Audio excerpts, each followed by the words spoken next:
لسه الصبح فنقول صباح الخير مع غض النظر عن شعري قال ايه متضرر بسبب البص. المهم احنا في اول توقف لنا في استراحة ايه ثانية كده نشوفها، ملهاش اسم. مشوار ال1000 ميل يبدأ بخطوة، احنا بدأناها بخطوة. ده اول توقف. طبعا انا مش هصور بقى في الفيديو ده، هيبقى قصير جدا، مش هصور كتير. دلوقتي احنا اول محطة، تمام. هنتحرك دلوقتي عشان نروح يعني دلوقتي متجهين على المدينة الاول عشان نروح الميقات. بعد الميقات نروح مكة طبعا. فبس كده بقى، نشوفكم في الميقات ان شاء الله. الله أكبر، الله أكبر، الله أكبر.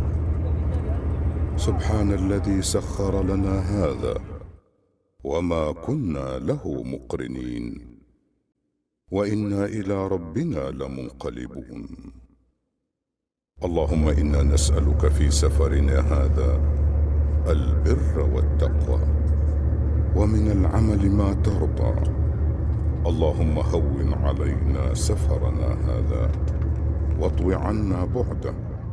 اللهم أنت الصاحب في السفر والخليفة في الأهل. اللهم إني أعوذ بك من وعثاء السفر وكآبة المنظر وسوء المنقلب في المال والأهل. بص يا جماعة، دلوقتي الساعة 6:30 أو أكتر. ده الميقات هنا أهو، جايين خلاص عشان إيه؟ هنحرم. فيلا بينا. مسجد ذو الحليفة بضم الحاء وفتح اللام، هو ميقات الإحرام لأهل المدينة واللي بيجوا عليها من غير أهلها بيحرموا منه، ويعتبر أبعد المواقيت عن مكة المكرمة، وهو واحد من المواقيت المكانية اللي هم الجحفة وذات عرق يلملم وقرن المنازل. اتبنى المسجد في عهد عمر بن عبد العزيز ثامن الخلفاء الأمويين لما تم توليته إمارة المدينة المنورة. ومر مسجد ذو الحليفة بكذا مرحلة تجديد إلى أن تم تجديده وتوسيعه لآخر مرة بأمر من الملك فيصل بن عبد العزيز، وتم توسعته في ذلك الوقت وتزويده بالمرافق اللازمة للحجاج والمعتمرين، وبقى بيسع 5000 مصلي. شايفين بعد كثير من الوقت يا جماعة، كثير جدا من الوقت. يعني وصلنا مكة الساعة كام؟ وصلنا الساعة 4:30 الفجر. ايه حاليا الساعة 7 الصبح، داخلين نعمل عمرة. دخلنا طبعا انها تتبع استراتيجية تستنى بعد الفجر، هي الناس هتمشي ويفضل الحرم فاضي، لكن في كتير من الناس برضه بتتابع نفس الاستراتيجية دي.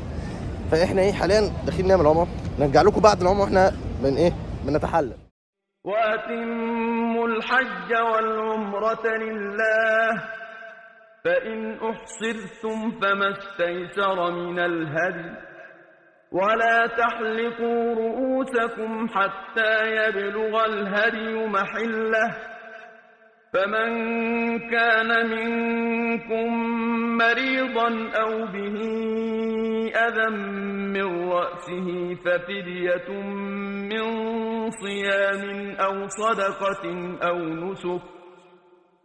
فإذا أمنتم فمن تمتع بالعمرة إلى الحج فما استيسر من الهدي، فمن لم يجد فصيام 3 أيام في الحج و7 إذا رجعتم، تلك 10 كاملة، ذلك لمن لم يكن أهله حاضر المسجد الحرام.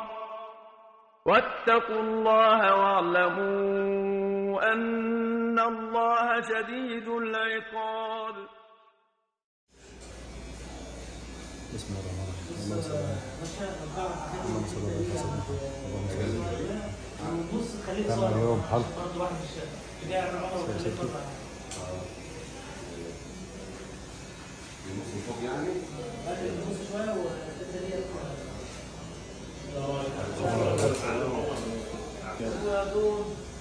بص الشلل.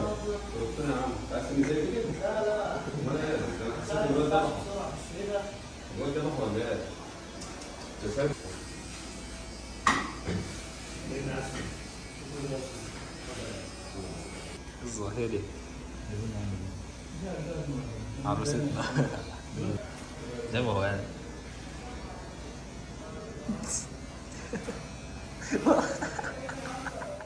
بس كده يا جماعة، خلاص خلصنا واتحللنا وكله تمام، ووصلنا كمان لآخر الفيديو. بس كده، أشوفكم الفيديو الجاي. سلام.